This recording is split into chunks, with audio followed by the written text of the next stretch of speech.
Eliane Bafin asengi Moïse Mbiye pardon, asengi église Yankolo pardon. Est-ce que makamwe sama ezaya lukuta to ezaya solo? Mais bon assez, son place à Kendaki, elle se reproche à se reprocher de l'eau qui était nena Kenden dossier, ne m'embozala qui ezaki bien. Je crois qu'elle peut s'amender. Azamutu, il n'a ni peut-être que pasteur Mbiye a okangele motema non. Sa propre conscience. Et mon toi sali ma bé. Ezala ke musika, ezala za wapi, ezala wanganaki. Conscience na yebisaki ke osalagi ma bé. Et ma bé à mutu et finissant toujours pour rattraper. Je crois dans la mission ébélée. La mission précédente, on a dit ok. Le temps nous dira quoi? Dans l'histoire où il y a pasteur Moïse Mbi et na sœur Eliane, le temps nous dira quoi? Et les leçons tobi to bandolandela bien. Total na parcours il y a pasteur Moïse, total il y a parcours à sœur Eliane. Je crois que tokoye ba mabe et ça qui wapi. Ce qui sait place à Kenda qui sait j'allais dire. Elle a constaté que non, elle était fautive. C'est normal à osenga pardon. Et vous avez la preuve moko il y a mutupe yaza molimo mo centre na kati na. Moko pe ba avocat na singa Moïse Mbiye pardon. Oui. Na serment ya ba avocat. Avocat ça là toujours serment pour défendre makambo eza juste et juste même na conscience na. Au moment que son moni avocat passé na ba AV, ti asenga pardon, c'est que il a compris que il y avait à boire et à manger dans cette histoire. C'est normal à présenter ba AV na. Shalom. Shalom, shalom, bien-aimés dans les seigneurs, et bon Zambé, na bon Zambé. Lola ezofuta simananto ya koloba kenzamba boto kwaye lisu soit finalement ça biso un grand merci na bino nyonso bozola na biso na ba o ba soutenir vraiment musalo yo. Là je vois les pasteurs et fils amis à la bouche autorisée de l'Éternel depuis Zurich na filo mukwa ya motema ya bivense dombo depuis Londres pe na maman Gisèle Lukelo motema papa Emmanuel na Boston. En tout cas na maman mami mbunga motema papa Blaise mbunga na Suisse bonzambe na bonzambe Lola ezofuta simananto ya koloba Nzamba boto kwaye lisu soit finalement ça zo un grand merci bien aimé dans les Seigneur na binoba o bozali connecté botine la biso ba message. Il paraîtrait que bien aimé dans les Seigneur Eliane Bafin asengi Moïse Mbiye pardon, asengi église Yankolo pardon. Est-ce que makamwe sama ezaya lukuta to ezaya solo? Na tchana condition il paraîtrait que Eliane Bafin asengi Moïse Mbiye pardon. Mais tout ça, Moussa Nanzambe encore là, un article est vraiment tant lourd, mais un peu pour expliquer biso. Ba pasteur oyo badana musala ya kobima bima na baser conséquence na bango ezala nini ministère na bango isuka ndenge pe baser oyo babima bima na ba pasteur apoto ya kokota na ka ya Eliane Bafin na peso l'homme de Dieu. Shalom, ça va? Shalom de Calvin, shalom peuple de Dieu na pesi biso nyonso mbote na kombo ya Yesu na nzambe ezali bona biso nzambe apambola yo mtozuli baku ya olanda biso apambola yo apambola ndaku na yo bana na yo. Et puis je salue encore bana nyonso nzamba apesi biso na mokili bao bazwa ata obenga biso tozo sambela mpona bango bao nyonso bapesi lotomo na biso confiance nzambe apambola biso. Voilà. Ok, l'homme n'a posé déjà une question avant que tout côté dans les vifs ma solo na biso ba pasteur que au moins que un pasteur en a likabo ya nzambe abimana na baser abalate abimana na baser quoi peut-être que molimo akindumba OK lata. Bon. Et deuxièmement baser yi azawana ka pasteur mo bo aluko ba jeune fille pasteur wa mona mbongo ba bonza vrai cop 300 400 nous abimana na papa moko ba pasteur banine. Donc on a posé des questions à la fois. Bon et l'on liboso il faut pas comprendre déjà ni ndeko alvino moni don don ba entretenant don ba protéger. Comment ça? C'est-à-dire quand un homme de Dieu a un don, il faut que don et koki ko se refroidir, don et koki peut ko s'enflammer. Yango mona Paul a joué sa Timothée lobi ranime la flamme de don que tu as reçu. Donc don et cause à la paix étouffée, don et cause à la paix bloquée. Na bon par rapport à quoi? Ndo lobi ba pasteur ou bazarana habitude wana ya ko connaître ba sœur tout ya ko entretenir ba na molimo kindumba quoi. Oui, c'est ça justement. Ya ko zana ya ko connaître ba relation intime na ba sœur. Bible ezolo babou. Quelque autre péché que l'on commet est hors du corps.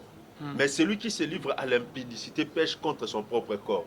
Donc ce pasteur a Sumuka a péché contre son propre corps. C'est-à-dire, oh, notre corps est le temple du Saint-Esprit, dit la Bible. Donc pasteur a temps, il y a se livrer na bana basi bongo. Ils ont touché maman sacerdoce na o nzambe achana kati na ye. Yango ministère comme moi fungwa mamalamu et aux alatés. Parce que nous autres ils ont toujours touché na impudicité. Parce que bilobi celui qui se livre à l'impudicité pêche contre son propre corps. C'est que les soumou ya kindumba eleki ela dikolo makasi eleki ba. Oui, je peux dire ça parce que Yesu abiboé. Il y a Paul Azolo Babi, il y a des péchés qui ne mènent pas à la mort. Mais il y a aussi des péchés qui mènent à la mort. Mais les péchés qui mènent à la mort, ils ont blasphémé contre les Saint-Esprit. Et dans le bien, on a ordre, on a pourquoi. Dans le bien, on a ordre pour Nathalie Sabatouké. Nzambe Moko a déterminé qu'il y a des péchés qui sont graves. Il y a aussi des péchés oyo. Et ça, les soumou. Mais impact, c'est dans les années parce que c'est Dieu qui a déterminé cela. Mais au moins, Yesu alobini. Si un homme pêche contre un homme, Nzambi a olim bisaye. Mais le péché contre le Saint-Esprit ne sera pas pardonné. Or que nyonso ezali soum. Mais Yesu alobi o a péché contre le Saint-Esprit, il ne lui sera pas pardonné. Donc à établir ordre wana, à établir différence wana, que ça la masumo Nzamba olim bisa, mais ça na masumo Nzamba olim bisa. Contre le Saint-Esprit comment papa ko funa bisa? Péché contre le Saint-Esprit, ils na bandenge belé, mais qu'au péché contre le Saint-Esprit, entre autres aranines. Ici, on va comprendre bien. Tant que le péché contre le Saint-Esprit, et ça peut entre autres causes, Moussala ya molimo mosantu kwa tribiango na mututo na Satan. Au moment où Marambo ezara que muta opéré ba miracle, et ça ba miracle authentique, nous même d'azo utilisé. Mais yo tali olobité et ça ba kisi. C'est le péché contre le Saint-Esprit. Et ba péché contre le Saint-Esprit na cause Moussala nzambe. C'est ça le péché contre le Saint-Esprit. Et le péché, Nzamba tika jamais impuni. Nzamba tika jamais impardonnable. Je crois que ça doit aussi être une leçon. Avant de qualifier Moussala neza Satana, avant de qualifier que Moussala wana, eza Moussala moya mutu, il faut un discernement makashi. Parce que si on a un discernement, on a un attribué à mutu, on attribué à Satan, et on a un jugement tout quand on a donc voilà, le péché contre le Saint-Esprit, ça signifie aussi que on a un attribué à mutu na Satan. Par exemple, on a un aussi ba micro na yo nzamba za ko utiliser yo na nzela ba émission na ezo bikisa ba ezo kangola batu eza ko libérer batebele ezo sala pe batebele bazo bongola mitema parce que il faudrait que na biso eloko na sans flatterie musala au salara ezo kende partout parce que quand les enfants de Dieu nous appellent, quand les gens nous écoutent bazo benga biso bazo yoka biso bazo benga nga pona ngate bazo benga nga parce que j'ai passé par ton émission. Donc il faudrait comprendre que ozo aider batebele sur les plans spirituels. Alors le problème c'est quoi? Et comme un péché spirituel et comme un péché contre le Saint-Esprit, tant que mutu quoi taline de quoi vient habiter ndeko pe akoza pe na biloko. Akoza pe na bakisi.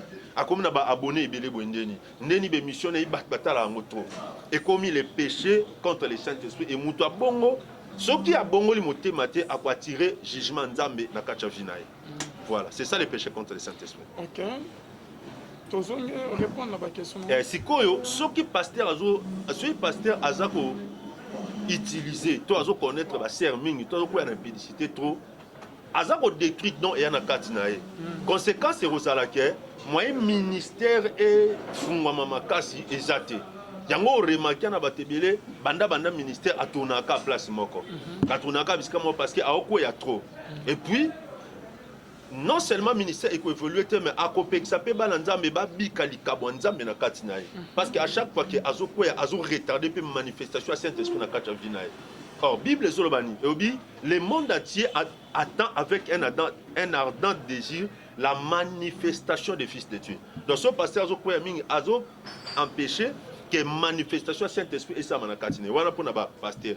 Mais concernant ba sœur ezala ba conséquences mo très graves. Oui, pasteur oh pena bazwa na ebité na benga ngo manda wana soki ya Satan soki ya banani ke yeso pasteur mo bado bimisa mutu ye a obimana ye bande kobo permettre nga pour na terme on n'est pas vulgaire mais pour les besoins de l'évangile des fois on doit dire des choses comme ça soki pasteur mo bado bimisa mutu sert wana au sale fois aroye ba pasteur wana.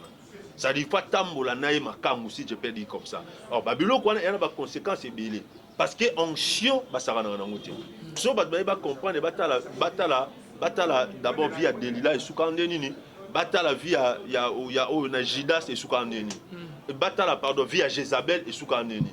Jézabel à la nara Eli mais Soukanango prophétie ebimaki arokufa pe ebembenae bambwa baroya roliango et prophétie salamaka ndenge prophète alobaka. Cela signifie quoi? Ce qui sert azui musala wana yako bima na ba pasteur yebango ke ezana ba conséquences ebele.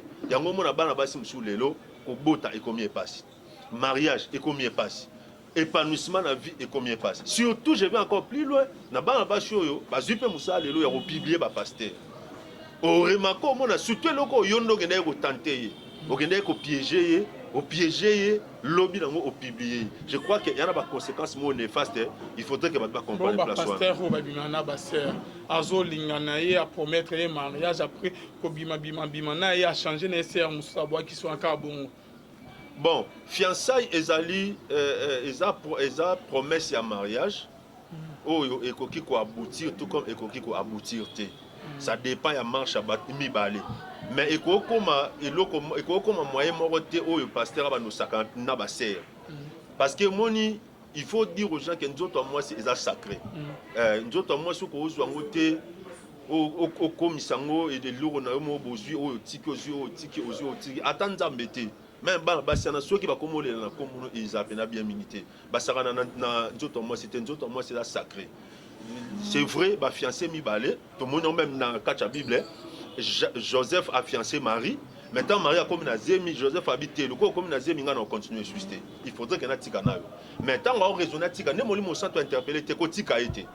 Donc ma fiancée va kogo kabwana dans l'amiable. Mais comme a raison t'es, ok, pasteur, tout le monde a mobali. À commission le coup là argument parce que les lots je vais te marier bah comme trop. Et ça n'a pas tout. Que ce soit pasteur, que ce soit frère, que ce soit bateau. Aïbi que tellement les a passé na bana basi. Pour moi si facilement je vais te marier. Et ça peut avoir conséquences dans vous. Maman il va te belépé. Bazo tourner si kamoko ezaba pasteur ezaba mibali. Pourquoi? Parce que à cause si bana basi belé. À cause si bana basi je vais te marier, je vais te marier, je vais te marier. Mais de quoi vient na ko lo bapé argument mo place. Moi je dis au serre. Nani mobali yo yebita ekali lo episo azobala ondimi. Babala moto yebi te babala kete ça n'existe pas. Babala comme moto yebi parce que yebi nazo s'engager na nani. Moto bokutani ka lelo. Aibi so abalo ka lelo. Yopo ondimi ka lelo. Aibi penzo tono ka lelo. Tant on ba lelo ana don na ba tamoro ya mukuse asi ayebi yo déjà parce que ça que je vais te marier et ça fait un sens minté. Babala comme moto yebi. Mais ceux qui moi na mobile, ceux qui pasteur, ceux qui frère a commission et comme fiancé et comme une moyenne et moi au sakana na baser à payer ma mbébélé à payer ma cambébélé donc les gens ont des conséquences ebélé monte pas ko balaté monte pas ko ba difficulté monte pas ko za na mbébélé mais il faut aussi dire au cercle que ce n'est pas seulement ce mobile so ka zo bala onde il faut à mon nzoto non ce n'est pas seulement que ce mobile aligné que so mobile abi que aligné yo ne facilement il faut à mon nzoto na yo il faut à sakana na yo et puis après certains moments tika yo non il faut qu'on soit toujours temps au remarquer ni Joseph Alinga Boya Marie pourquoi parce que va sali un temps comme ça ba yebanité mais l'homme a surtout qui moi si a comme nazem mais yo au comme nazem onde yango monika Alinga ki a rompre mais nzamba ko interpeller te ko rompre na été parce que zemi wana za mututo mais zanga mo nzamba ni na katina yango wana omona bongo il faut interpeller ba ser na biso que pour mobilité alobika ke aobalo lelo ndeko za argument que ayeba nzoto non omona mutu le quoi ebisa ko aobalo lelo lobito après demain assez ayebio déjà na une semaine na 4 jours et puis j'aimerais aller plus loin omona bazemi bosi bolongoli 4 5 6 7 8 abali ononte bosi ko so bokabwa naye mobalo ayo chona ndako akutani nzambe aokela bisoma Lisolosko oyo ya Eliane Bafeno na Moïse Mbiye paraît que Maxoyi Masolo ya pardon par rapport à Oyebe Lisolo très bien et là on y par rapport à affaire à Moïse Mbiye Eliane Bafeno soukanango monyo ndeni bon omoni ndeko Alvin tangu batu bazanganaka pe tangu bakabwanaka mutu na mutu azalaka devant sa propre conscience et mutu asali mabe ezala ke musika ezala za wapi ezala wanganaki conscience na yebisaki ke osalaki mabe et mabe ya mutu et finissa toujours pour rattraper. Je crois dans l'émission ebele la émission précédente au salaire on a yebisaki OK le temps nous dira quoi na histoire où il y a pasteur Moïse Mbi et na sœur Eliane le temps nous dira quoi et les loso tobi to bandolandela bien total na parcours il y a pasteur Moïse total na parcours à sœur Eliane je crois que tokoye ba mabe ezalaki wapi mais ngana agi oui ce que je peux dire c'est quoi ce qui c'est place à Kenda qui c'est que j'allais dire elle a constaté que non elle était fautive c'est normal aya osenga pardon et vous avez la preuve moko il y a Moutoupe Azar Molimo mon centre na kati na mon copain ba avocat na singa Moïse Mbi pardon oui c'est ça justement non quand so mutuaki après certains moments au moni na serment ya ba avocat ça là toujours serment pour défendre makambo eza juste et juste même na conscience na au moni que son moni avocat passé na ba ave ti asenga pardon c'est que il a compris que il y avait à boire et à manger dans cette histoire. C'est normal à présenter à Venaï. Mais bon à sœur, son place à Kendaki, elle se reproche à se reprocher le mot qui était nena kenena dossier ne mambozala qui ezaki bienté. Je crois que elle peut s'amender azamutu. Na nimi peut que pasteur Mbi a okangele motema non. Bon celui que pasteur Mbi a reconnaître que assalamona moi sur ma béliane. Oui, c'est vice versa non. Son pasteur à se rendre compte que non avec ça qui est parce que pasteur Mbi aza angeluté pasteur Mbi aza mutuloko langa aza mutuloko ayo aza mutuloko abatunyos akoko offenser pese donc le que par rapport à affaire Eliane Bafeno na pasteur Moïse Mbi sur total parcours ya bango mibale toroye bake mabe ezalaki pa nani c'est ce que vous aviez dit non oui et là il y a pasteur affaire il y a pasteur Moïse Mbi na Eliane Bafeno qu'on se le dise l'homme de Dieu bien sûr. Après, bah faire au makambo ebele bimi wana. Oui. So total Eliane. Après si Moïse Mbi aya koleka na émission na ba parents né a présenter ce que mobile mobo na ba beau père na ye, belle famille na ye et pas pasteur wale ça que ben ce qui peut boy azo balé blo moya bon. Après ko longo wana olanda yango suite ya liba de salamate. So il peut que ba boya naki. Donc comme on a yé na garçon mobo comment il s'appelle encore artiste au alobara linga bakena so ba Côte d'Ivoire boye ceux qui Yorobo so Yorobo suite na to epe comment que bakabwani lisusu na garçon ba makambo ebele bimina o pe que to yebite biso to zolo baka o que to zo mon ndenge zo komatina sukate mais côté ya Moïse Mbi epe qu'on se le dise l'homme de Dieu ce qu'on comparer dernier album ya Moïse Mbi par rapport à Moïse Mbi yo que so totali banze mo buta ko na ba album ba champion ba nini bona bo mais to wuti ko mon na dernier album na ba nzemo bien ba fidèle ba nini par rapport ya nini ya musique pe ya Moïse Mbi nani to senti moi baisse ça dit papa Moïse Mbi aza Moïse Mbi net que album la champion te aza Moïse Mbi net que album ba na ba ça ba émission ko bien que gegete non. Par rapport à dernier album, Moïse Mbi baisse ses amis, a raté net décollage quoi. Bon, parce que dans une somme malo. Parce que yo le bi que so totali bango mi ba parcours na bango to yeba que parcours ya mabe ezalaki wapi. To monique c'est ma yaba makambo to moni Eliane Bafeno moko ya ba avocat c'est ba bango travailler ya ko senga Moïse Mbi pardon na ba makambo que Alexa na ba télévision na OK pe que na ya ko ya mafimo ba loba que non Eliane apikaye mo ba ne ben blo mo ba boya na pe bilo mo abona ndenge zo sama toujours mais ezaka à côté ya parcours ya Eliane totali pe na Moïse Mbi par rapport ya nini na ozomona succès na yo wana succès o bien on écoute très bien papa et ça il y a que diminuer Moïse Mbi aza Moïse Mbi o album a champion te aza Moïse Mbi ya tango ekokite malgré que na album na ba clip pas bien banzemu ya bien ba fidèle banine mais Moïse Mbi aza il n'est pas Moïse Mbi yo que tout le monde a dit na ba album o ki abimisa dernier album na yo ko coïncider na ba makambo ya ba Eliane to sentir vraiment Moïse Mbi était malgré que maloba ya bien banzemu ya bien ba clip ya bien maté ya bien mais aza o que to yebe te to moni pe que par rapport ya ni que a fait Eliane et kitisi Moïse Mbi muke aza Moïse Mbi a bosso conseiller l'homme de Dieu là côté ya Eliane te non ndeko Alvin omoni parce que na yebiso étant que nazali chroniqueur oui oza chroniqueur il y a la musique religieuse ezala que na ba édition totamboli ezala que par rapport ya ba nombre de vues pe que na YouTube ezotalama ezala que par rapport ezala que Moïse mi à l'équipe au matin ya tchebo il faut elam par rapport à ba nombre de vues morobo non mais est-ce que il cause appeler na promotion te pour donc pas promotion ça m'a salué promotion te wana zo ebiso que par rapport pe que non. On sentit qu'après le dossier, il y a eu d'autres personnes non, aussi. Ok, très bien. Babimisa Moïse Mbie na motem. Bamisu pe ke baningako Moïse Mbie so banze munaete.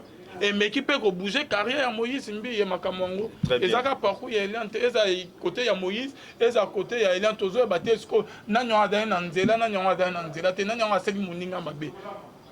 Parce que après dossier ya Eliane côté Faye Beti et pas Moïse Mbie. Côté peut tout le monde n'a parcours il y a Eliane que par rapport à Babylone musus que Alexis il y a ba relation tout le monde est aussi simbaté nan ne ba ya ko panzana ba avocat na ye nan ndenge pe que ba relation na simiste o que Alexis on a na média côté pe ya Moïse mi tout le monde parcours ya Moïse mi que par rapport hein et là on est du sousté eza mais eza ndenge ezala gité par rapport à récit na ba album sur Moïse Mbi dernier album ya Moïse Mbi était maintenant ba album sous to lo banet que a échoué bon ngai elo alboso nena lo belano ba ser avant na simbelo ko wana omoni que so ndenge outi ko sala un peu panorama ya vie à Sœur Eliane omona que il y a eu beaucoup de choses après incident Moïse Mbi si je peux dire comme ça il y a eu beaucoup de choses dans la vie de notre sœur. Je crois il faut côté pays à Moïse Mbi par rapport à la carrière ministère il faut aussi dire aux sœurs que ne touchez pas à mes ouais ne faites pas de mal à mes prophètes. Ah bon? Kasna si solo. Malembe papa. Kasna si solo. Ne touchez pas mais ouais ne faites pas de mal à mes prophètes. Hein? La Bible dit qui es-tu pour juger un serviteur d'autrui? La Bible dit que le jugement doit commencer dans la maison de l'Éternel. Mais le jugement doit commencer par la maison de l'Éternel. Par qui? Qui doit juger? Ceux qui ont sali ma baie, qui peut yoter. Non, je ne dis pas ça. Comment que vous avez Nzambi? Comment il s'appelle le roi, son nom méchant, le roi Esaü. Non, comment il s'appelle ce roi? Ok, David a remplacé qui est? Nani, Saoul. Saoul était choisi par l'Éternel. Mais Saoul Nzambi a rejeté qui est? Que Saoul a Zokoufa, David a un soldat a bomaki Saoul. Qui est-tu pour porter ta main sur un roi de l'Éternel? Mais Nzambi a rejeté qui est? Il a été frappé par l'Éternel. Nzambi a rejeté qui est, mais a permis que Moutou a jugé. David a coûté un Saoul Boumi. Général Abi Boumai. Abi ouais Nzambi va simbakete. Abi ouais Nzambi va simbakete. Nzambi moko ebi abomendeni. Yango wana histoire obeti. Tant Moutou a kende ko boma Saoul David Aboumai. Abi qui est pour porter ta main sur un ouin? Parce que onction va simba ngote. Le problème qui est là c'est quoi? Il y en a beaucoup profiter de ça ma bébé hein. Non mais onction. Non, il faut que les gens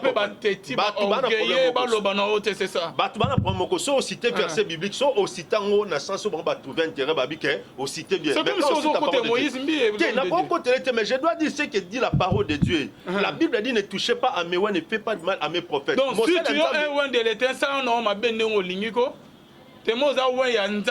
Donc tu t'en fous. Merci qu'on Nzambe abomai nani Saoul Pani. Ceux qui m'ont salé Nzambe a autant de la bienté. Ma benae est qu'on rattraper d'une manière comme d'une autre. Mais Dieu n'a pas autorisé aux gens à juger Bassa Nzambe. C'est ça la parole de Dieu. Et sa conception c'est ce que dit la Bible. La Bible dit qui es-tu pour juger un serviteur de Dieu. J'ai dit au Seigneur. Et la Bible aussi dit dans Pakistan, non? La Bible que votre bonne conduite soit connue de tous. Vous devez être irréprochable. Oui, nous devons être irréprochables. Mon seul Nzambe il faut attendre la bien. Mais si vous savez que bien irréprochable. Non, Église corps du Christ et Kobengai. Ok, c'est bon. Basser, il faudrait qu'on ait bélo moko. Mon seul Nzambe va toucher à été. Ce qu'on a touché et que vous avez il faut nous réfléchir. que tant on touché mouton on touché monté mais il y a des âmes oh ils a simanaï et ça na bato ba simanaï que sont touchés et comme on a ba conséquences et bien na kacha vina ngai na ko juger ser Eliante parce que na évité entre yena pasteur Moïse qu'est-ce qui s'est passé parce que avant les kamwana et bima boye bazaki na ba liaison na bango ya bango mi balé oyo ba yeba ke ba neni et ça neni mais je peux conseiller les sœurs par rapport ya ba effet o ebimi na misu na biso que tant aux autres traiter na mosali ya nzambe il faut oyeba ke liwa ezawana bon mo epé ezawana alors celui qui a proposé qui au Liban oui mais Kasebo est-ce que pasteur za sangotin pasteur za abete que soit proposé ce qui a escroqué kyo non a escroqué netini so a escroqué Sœur Eliane aloba non a escroqué les problèmes dans le bibote na cheka exemple ne ba sela nzambe musu a escroqué bolingo a escroqué na nzoto donc oloba na été après tikyo wana soki a escroqué bolingo a escroqué nzoto wana comme aventure mutu mota ko c'est question que ne touché par mais wada wen yanza non est-ce que David azolo bake asumuki asali maba lobi que c'est contre c'est l'éternel que j'ai péché au moni il y en a ovi misabina kasi David abi que na sumuki no contre mutu mais contre non nzambe parce que quand il a péché n'est-ce qu'on a dit la Bible dit quoi c'est lui qui l'impudicité pêche contre son propre moi si mabe o se muninga no mabe obomi j'ai péché contre moi si na yo lobi que non au sumuki na ote mais c'est contre toi celle que j'ai péché contre toi kasi il y a une relation na il faut traiter na traiter non na ko ya bato no simbo ya ndezo vi misabino non et puis c'est ça la parole de Dieu omoni ndeko donc babylon musu modèle ko minosko beaucoup mo copier bozozo ba mabo que bible talisa net que n'est pas ba David banen beaucoup mo zo ba modèle que bosse non bible talisa biso ba faiblesse na bango pour ne pas se biso maye to ba neni ya otambola mais bino ba sala nzama miko beaucoup mo zo que exemple moko mais so muta comme so exemple mabe non non mo David asala boy to ko zo ba côté négatif te to komisango et comme alukwa ba exemple na biso ça n'existe pas la Bible dit ce qui a été écrit là était pour nous d'exemple enfin que na makambo batona basala ki ya malamu esunga biso ya mabeta li sabso que so tamboli botande e sukela yo c'est ce que dit la Bible non beaucoup mo zo net que ba exemple non soki ya lisumu moko soki mutakomo zo lisumu e komo koma lwa modèle ne omote ko wana nzambe aza azolela na komo no yo ndeko mo azolela na komo no famille mo bale na komo no yo tu t'en fous c'est contre c'est l'éternel que j'ai péché non ça n'existe pas l'âme qui pêche c'est celle qui mourra la Bible dit Dieu ne laisse jamais impuni les coupables so pasteur a otambola mabe so pasteur azo escroquer bana basi ndo lobi ana escroquer mbongo escroquer bolingo yeba ke eko payer parce que nzambe ne touchez pas mes wende oui c'est ce que dit la Bible dit ne touchez pas mes wende et ne fait pas de mal à mes prophètes comme abeni moi na sala ndenge qui a dénoncé qui non au moins ko dénoncer mutu na ko luka ko nuire mutu eza ndem on a ko dénoncer toi luka qui to à mon avis à dénoncer qui oui parce que mutu no socio a se sentir vexé ou bien lésé à ko ya à dénoncer mais au moins il y a une différence entre ko dénoncer na ko vexer mutu pardon ko dénoncer na ko luka ko nuire mutu Congolais tant ouais qu'à dénoncer aluka a dénoncer mais Congolais comme à que plus loin pour aluka a détruire ne mutu exemple kaka Moïse il y a pasteur Moïse wana qu'est-ce qu'on n'a pas vu batu ba que plus loin ba que luka sozi a pasteur oyo bazo tourner ba film obscène pour na cité batu ba que luka sozi a pasteur oyo bazo tourner ba film pornographique oh ba moni ke longyo ekokana pasteur mbiye ba lancer yango wana ezasu bokomo dénoncer te wana bokomi ko lukande ko détruire to ko nuire na vie ya mutu nzambe pe akoko sepela te parce que ndeko Alvin oyebi na matière lisumu na matière ya mabe Yesu alobi clair abi ona kati na bino sumuka nanu te qu'il jette le premier la pierre. Et la Bible dit quoi? Bandana mikolo tina bana mikeba komo longa bango moko. Parce que na sia mabele o nanzoto mutwa kolo bakasumu katazate. Paul dit ceci, nous branchons de plusieurs manières. Alors quand notre frère, quand un frère a coué, il y a une manière il y a au redresser. Il y a une manière il y a quoi apporter correctif pour que frère azonga na katanzela. Mais beaucoup ça la moté comme haine. Batu ba ke plus loin. Ba ke luka sozi a pasteur Moïse Mbiye. Muto akokane mais oazo tourner pornographique ba viongo ba tiangwana botama pasteur Moïse osala. Wana za susciter que beaucoup mo luka ko dénoncer mutu mais beaucoup mo luka bon nuire. Nzambi akose penalty. Alors côté pasteur né oloba qui parcours ya pasteur Moïse Mbiye.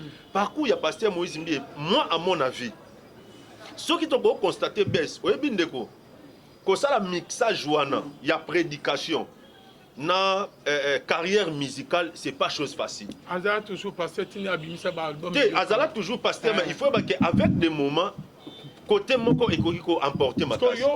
Parce que il faut akoma ba livre. Il faut Théo, parce non peut soka c'est comme si que non dossier ya Hélène ba fin qu'on vers Moïse Mbiye et bouger carrière na. Non non. Petite carrière Moïse. Dossier wana il faut bouger par rapport à album yo kan likambo elobami to bana ko s'attendre na ngote. Likambo elobami monde entier et bouger carrière mutute neni et bouger carrière na. Mais il faut donc ngana ko soit place à pasteur Moïse Mbiye était parce que pasteur Moïse Mbiye a aussi un ministère et moi aussi j'ai fait mon ministère. Mais quand il y a une chose à dire, nous devons le dire avec toute sincérité. Par rapport à la carrière, moi à mon avis likambo ya sœur Eliane et ko bouger carrière parce que c'est likambo elobami monde entier et bouger carrière. Mais quand la pasteur Moïse Mbiye na kota la Bethel au monde que l'homme est devant son travail. Très bien. Moi à mon avis ezaka que comme mixer, comme concilier carrière musicale na pastorale, c'est pas chose facile. Parce que remarquez, un pasteur, il faut akoma. Un pasteur, il faut préparer prédication. Azala makambo belo, il faut asala ke peut-être ma promotion mususu faki asala na album ako sala mutam subongote. Et puis compte tenu makambo pe akuta nango, c'est vrai et ko sala ke et attaché ou bien et connaître moi baisse moukier, mais na kotala musala pasteur Moïse Mbiye asala na kata Bethel. On sent qu'il est en train de travailler, il est à la hauteur, il y a ma responsabilité. Mais ma cambassière Eliane est quoi apporter et apporter et l'eau il y a bien été parce que Azamutu. Qu'est-ce qu'il faut faire? Bon, je crois que. La vie à sœur Eliane tine que ma cambassière comme n'endenga comme boye. Oyeba o que bisoto moni na ba télévision. Qu'est-ce que la sœur doit faire? Moi, je pense que sœur Eliane et l'eau à cause ça les avake a bon la mutema. Non, c'est que je n'ai qu'au bon la mutema y a boire et à manger. Quand bien même quand tu n'as question on te met au mona et dingue à bon le mutema na évité aux causes à 40e fois tout le monde est sur récemment et pas Kimbangi c'est qu'à bon le mutema je ne sais pas où cause à 40e fois. Alors et là on a quoi ça sert exact à bon la mutema et si ah non si azo se reprocher l'eau moro vis-à-vis à pasteur Moïse Mbiye ce n'est pas encore trop tard. Alors que c'est le pardon. Na lobaki soki ezaki azo se reprocher na quelque chose avant que c'est pardon parce que côté batelemele baboya pe wana ba Moïse mi basengaki ke asenga pardon à sa la vidéo devant tout le monde c'est rien ba faire wana pour que ba retirer mais c'est ça justement non au moins ils ont montré que senga pardon azo organiser que ko soigner image à Moïse Mbiye et ça la ni soki que yo dans la relation moya bien ensemble. C'est ça justement. Et loko iboma batunde angwana. Mwana ezaki mokili emona yo. Balobaka ke ku fasoni komona pasi. Omoni bato ozomono bacha bat na berere. Bible est sur le baboué. Si un homme pêche contre un homme, Dieu va intervenir. Mais s'il pêche contre Dieu lui-même, qui va intervenir? Je crois que sœur Eliane, elle a tout intérêt.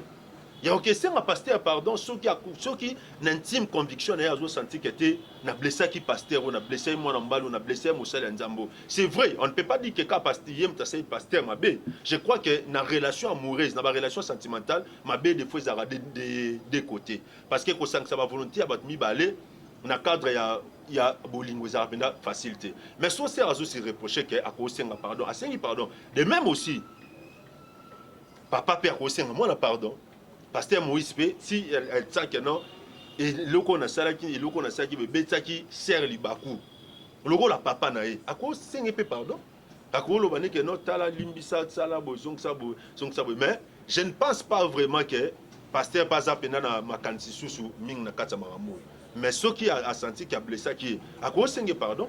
À cause c'est bon pour la mamou boineng les cas qui n'a présenté au pardon au limbisa. Maintenant tout à garder ka bande naïe. Je crois que banku basaki ba fiancé ba kabwani et bon ba couple nyonso e kabwana butumo chaque jour ba couple ya ba marié o ba sali 10 ans de mariage 15 ans de mariage 5 ans de mariage ba keo kabwana séparation ça existe mais seulement ce que nous demandons à Dieu et ça que séparation na esalama dans la paix dans le calme n'est Bible lobby la paix de Dieu qui surpasse toute intelligence gardera vos cœurs et vos pensées en Jésus-Christ. Voilà. Ok, est-ce qu'on est que par rapport à Bamakambo et papa, étant que vous avez dit Moussa Nanzambe, le message nous tokogi aux autos conseils de la part et de la pasteur et de la sœur, message ni message ni au tiré par rapport à Bamakambo soya. Bon, message oyo toko tiré zaka que batu il faut base à la sérieux puis base à la sincère dans ma relation. Mon frère, ma soeur, il faut que vous ayez la sérieux, il faut que vous ayez la sincère dans ma relation toza au sala. Le problème est belé parce que les gens ne définissent pas leurs relations. Dans la relation, ils vont définir, c'est tant comme on a 4-4, on va définir au côté à qui à gauche, au côté à qui à droite, et comme il y a un problème. Et là, il faudrait que base là va respecter la relation et puis les gens doivent prendre au sérieux leurs relations et puis va définir en haut. Relation, il faut que vous soyez sérieux. Relation, il faut qu'on définisse en haut. Que na muto to lingani pona nini tozo kende wapi to sukisana wapi. Troisièmement, il faut battre baye belo moko que nako sangana ko kabwana pe ezalaka et que il faut tout salaka nyoso eleka lokwa bana nzambe to ko sali kam lokwa ba payente. C'est vrai, place bat bavandi mabe ezanga te, place bat bavandi likamo eko koma, mais lokwa bana nzambe il faut te bandeni ni ya ko régler makamwana pour que tu pesa ennemi nzelate pour tu pesa ba payen nzelate baloba ke tala ku bango ba chrétien tala bango bat baloba ba sambela tala bango bat baloba bana nzambe mais tala comportement na bango.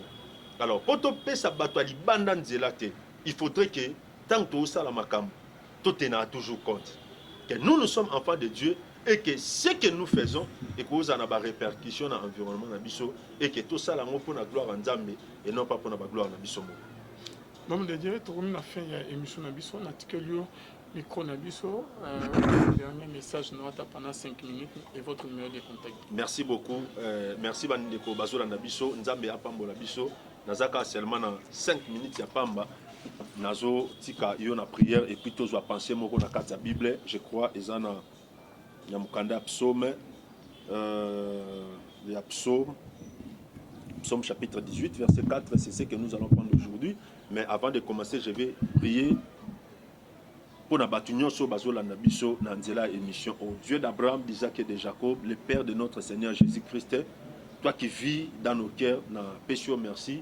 Je bénis cette exhortation, na béni batunyo so bazola na biso, waza malade bika, waza na problème zo solution, waza ngekimia zo kimia na kombo Yesu. Amen. Que Dieu vous bénisse abondamment. Toujours dans Psaume chapitre 18. Psaume chapitre 18 verset 4. Je lis au nom de Jésus. La Bible dit: les liens de la mort m'avaient environné et les torrents de la destruction m'avaient épouvanté. Les liens du sépulcre de la mort m'avaient entouré, les filets de la mort m'avaient surpris. Dans ma détresse, j'ai invoqué l'Éternel, j'ai crié à mon Dieu. De son palais, il a entendu ma voix et mon cri est parvenu devant lui à ses oreilles. Nzambe apambola biso, David azoloba, les liens de la mort m'avaient environné. Mes frères et sœurs, ezana liwa o euta epa Nzambe. Mais ezape na baliwa mususu o ya Nzambe te. Eza batunde ba oluka liwa na yo. Eza batunde ba oluka vino ebeba. Eza batunde ba oluka makamno ezala détruit. Eza batunde ba oluka ke ba no batika la ba orphelin. Mais nanzela matéa oyo, je suis persuadé et convaincu. Ba otika lozote. Yoka David abi les liens de la mort. Abi ba liens de la mort m'avait environné. Nyina lobela ba liens de la mort wana. Oyebi soki liwa ekomolanda mutu etalisama na basine. Soki liwa ezolanda mutu ezala bilembo etalisa ke via mutoyo satana ni azwa yango. Ndeko na ebisa bato boye. Monde ténèbres batikela mutu apparence. Babotoli réalité. Et ça bato belé au mona aotambola. Menzoka nde basi balia ekala. Basi baboma ekala. Et comment c'est là qu'à un moment opportun, soit un accident, soit une maladie, soit un likamo songolo pour récupérer via mutuana. Bien aimé, ce qui n'a pas signé le mutute, on a mutasali na coma 3 mois, 4 mois, 5 mois na coma, mais abiki. Moment na mutumsu rien que mot de tête. L'état bo kene na hôpital ba sibino asa kufaï déjà kala. David a dit les liens de la mort m'avaient environné. Naote ya mutu oyo ba lien ya liwa et entouré. So lien ya liwa les liens, ceux qui va lier à l'iwa et comme il landa via mutu. Bien aimé, il y a des signes à ma baie. Il y a des signes négatifs oh et comme accompagner via mutuana. Et bah signe wane ko ke tin na bandoto. Au mona okomolo tabat kufa. Okomolo ta camarade moi ça kufa déjà kala mais okomo comprendre comme zongelo na kata bandoto. Au mona okomolo tozolia na kufa. Oh la Bible dit il n'y a point de relation entre les vivants et les morts. Au mona okomo na bato kufa déjà kala basi bakenda. Soki ba lien ya liwa et komo landa yo. Bien aimé, okola la olota obunginzela.